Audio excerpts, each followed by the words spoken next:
जब आप कामयाबी के रास्ते पे निकलते हैं ना, तो आपको बेशुमार चैलेंजेस का सामना करना पड़ता है। अब जो कामयाब बंदा होता है उसका एटीट्यूड क्या होता है? जो कामयाब बंदा होता है ना, वो मुस्तकिल मिजाजी के साथ, बहादुरी के साथ, खुद को मजबूत बनाने के बाद उन सारी चट्टानों का, उन चैलेंजेस का सामना करता है, और तब तक करता रहता है जब तक वो कामयाब नहीं हो जाता।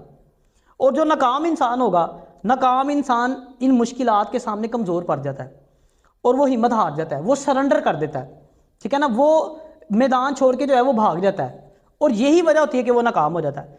अच्छा, फिर नाकाम होने के बाद ना वो अपनी नाकामी को किस्मत पे डाल देता है, वो कहता है नसीब में यही लिखा था, और नाकामी के साथ समझौता कर लेता है।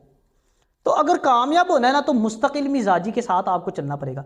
या चैलेंजेस जो है ना, वो हर बंदे की ज़िंदगी में आते हैं। कामयाब बंदा भी मुश्किलात बर्दाश्त करता है, नाकाम बंदे की लाइफ में भी बड़ी प्रॉब्लम्स होती हैं, वो भी बहुत से चैलेंजेस को फेस कर रहा होता है। ये नहीं कि उसकी लाइफ में कोई चैलेंज ही नहीं होता, उसकी लाइफ में भी चैलेंज होता है, लेकिन फ़र्क ये है कि जो कामयाब बंदा है ना, वो उन चैलेंजेस का मुकाबला करता है, और इसी मुकाबले की वजह से वो एक दिन कामयाब हो जाता है। मुस्तकिल मिजाजी के साथ वो चलता रहता है, चलता रहता है, और अल्लाह पाक उसको जो है वो एक दिन कामयाबी दे देता है। अल्लाह ताला उसके लिए उन चैलेंजेस में से ही कोई ना कोई रास्ता निकाल देता है, उसके लिए जो है वो एक चैलेंज जो है वो एक अपॉर्चुनिटी बन जाता है। तो कामयाब होना है तो मुस्तकिल मिजाजी के साथ चलना पड़ेगा। और ये जो चैलेंजेस है ना, जो आपकी ज़िंदगी में आते हैं, जो मुश्किलात आपकी ज़िंदगी में आते हैं, ये टूल्स हैं, ये वो टूल्स हैं जो अल्लाह पाक ने आपको कामयाबी हासिल करने के लिए अता फरमाए हैं, तो इनकी कदर करें। अच्छा, ये तो हो गया ना कि आप कोई टारगेट सेट करते हैं, तो उस टारगेट को अचीव करने के लिए आपको मुश्किलात का सामना करना पड़ता है, बहुत से चैलेंजेस को फेस करना पड़ता है। अगर आप ओवरऑल भी देखें ना ज़िंदगी को, तो life is full of challenges. ये ज़िंदगी भरी पड़ी है चैलेंजेस से। एक चैलेंज ख़त्म होगा ना, तो दूसरा चैलेंज आ जाएगा, दूसरा चैलेंज ख़त्म होगा तो तीसरा चैलेंज आ जाएगा। ये इसी तरह ज़िंदगी चलती है, और मरते दम तक यही सूरत हाल रहती है। हाँ, अगर तो नेक आमाल किए होंगे फिर कब्र में सुकून होगा, वरना कब्र में जाके फिर अगला काम शुरू हो जाएगा, फिर अगले जो छितर पहने ने वो बखरे ने। कोई ऐसा नबी नहीं है, कोई ऐसा सहाबी नहीं है, कोई ऐसा वली नहीं है जिसको अल्लाह पाक ने सब्र के ज़रिए आजमाया ना हो, जिसको अल्लाह पाक ने आजमाइश में ना डाला हो। हर बंदा मुश्किलात को फेस करके कामयाब होता है। किसी भी बंदे को बगैर मुश्किलात को फेस किए कामयाबी नहीं मिलती। दो दोस्त थे ना, बड़े मुखलिस दोस्त थे। एक दोस्त जो था ना, वो उसकी लाइफ में बहुत सारे चैलेंजेस थे, तो दूसरे दोस्त ने जब उसको देखा ना, उससे उसकी परेशानी ना देखी गई। उसने उसे कहा, यार एक बुज़ुर्ग हैं, मैं तुझे उन बुज़ुर्गों के पास लेके जाऊंगा, वो तेरी मुसीबतों का ना, तेरी परेशानियों का कोई ना कोई हल ज़रूर निकालेंगे। दफ्तर से छुट्टी हुई 5 बजे, वो अपने दोस्त को लेके बुज़ुर्गों के पास हाजिर हो गया। अब वहाँ पे पहले ही लाइन लगी हुई थी, लोग अपने मसाइल लेके आए हुए थे।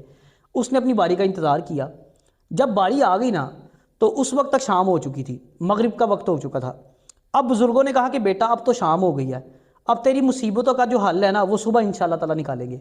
हाँ, एक काम तुमने करना है कि जब तुमने इशा की नमाज़ पढ़ लेनी है ना, तो मेरे पास आना है, मैंने तुम्हारे ज़िम्मे एक काम लगाना है। उसने इशा की जब नमाज़ अदा की तो बुज़ुर्गों की खिदमत में हाजिर हुआ। बताइए जी, क्या काम मेरे ज़िम्मे लगाना है आपने? आपने फरमाया कि बेटा मैंने 100 ऊँट रखे हुए हैं, तुमने इन ऊँटों की रखवाली करनी है, और तब तक तुमने सोना नहीं है जब तक सारे ऊँट बैठ नहीं जाते। अगर एक भी ऊँट खड़ा है ना, तो तुमने सोना नहीं है। उसने कहा ठीक है, रखवाली शुरू कर दी। अच्छा, अब जब रात, बिल्कुल रात हो गई ना, सोने का वक्त हो गया, उसने कहा चलो ऊँटों को बिठाऊँ। 2 ऊँटों को बिठाए, फिर 4 खड़े हो जाए, फिर 2 को बिठाता, फिर 2 खड़े हो जाते। अब 100 ऊँट थे, जाहिर सी बात है वो सारे ऊँट कैसे बिठा सकता था? वो 2 को बिठाता था, फिर 2 खड़े हो जाते थे, फिर 2 को बिठाता था, तो फिर 4 खड़े हो जाते थे। सारी रात ना इसी कश्मकश में गुजर गई। अब सुबह जब बुजुर्गों के पास गया ना, तो उन्होंने पूछा कि बेटा कैसी गुजरी रात? उसने कहा जी बड़ी माड़ी लंगी है। क्या हुआ? उसने कहा सारी रात सो नहीं सका, क्योंकि आपने कहा था कि सारे ऊँट बैठेंगे तो तुमने सोना है। तो मैं 2 को बिठाता था तो फिर 2 खड़े हो जाते थे, फिर 2 को बिठाता था तो फिर 4 खड़े हो जाते थे। तो बुजुर्गों ने ना बड़ा प्यारा जवाब दिया।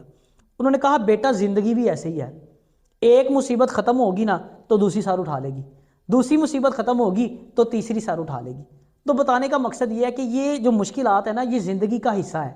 अब करना क्या है? अल्लाह की ज़ात पे यकीन रखें।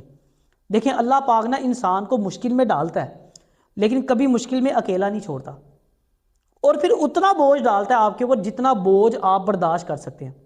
आपकी बर्दाश्त से ज़्यादा बोझ नहीं डालता। और फिर अल्लाह आपको वो अता करता है जो आपके हक़ में बेहतर होता है, वो नहीं अता करता जो आप मांग रहे होते हैं। बाज़ औक़ात इंसान जो मांग रहा था उसे नहीं पता था कि ये मेरे हक़ में बेहतर है भी है कि नहीं है। कभी आप घरों में देखें, एक छोटा बच्चा अगर माँ फ्रूट काट रही है तो वो छुरी की तरफ लपकता है, छुरी मांगता है माँ से, माँ उसको छुरी नहीं देती। अगर रोता है, बिल बिल आता है, माँ छुरी नहीं देती। क्या वजह होती है? क्योंकि माँ को पता होता है कि ये इसके लिए नुकसानदा है। तो रब बेहतर जानता है हमारे हक में क्या बेहतर है और हमारे हक में क्या बेहतर नहीं है। इसलिए मेहनत करते रहें, इन मुश्किलात का सामना करें, लेकिन घबराएं ना। अपने अल्लाह की ज़ात पे यकीन रखें। वो आपको मुसीबत में बेशक उसने डाला है, लेकिन वो हमेशा आपके साथ है।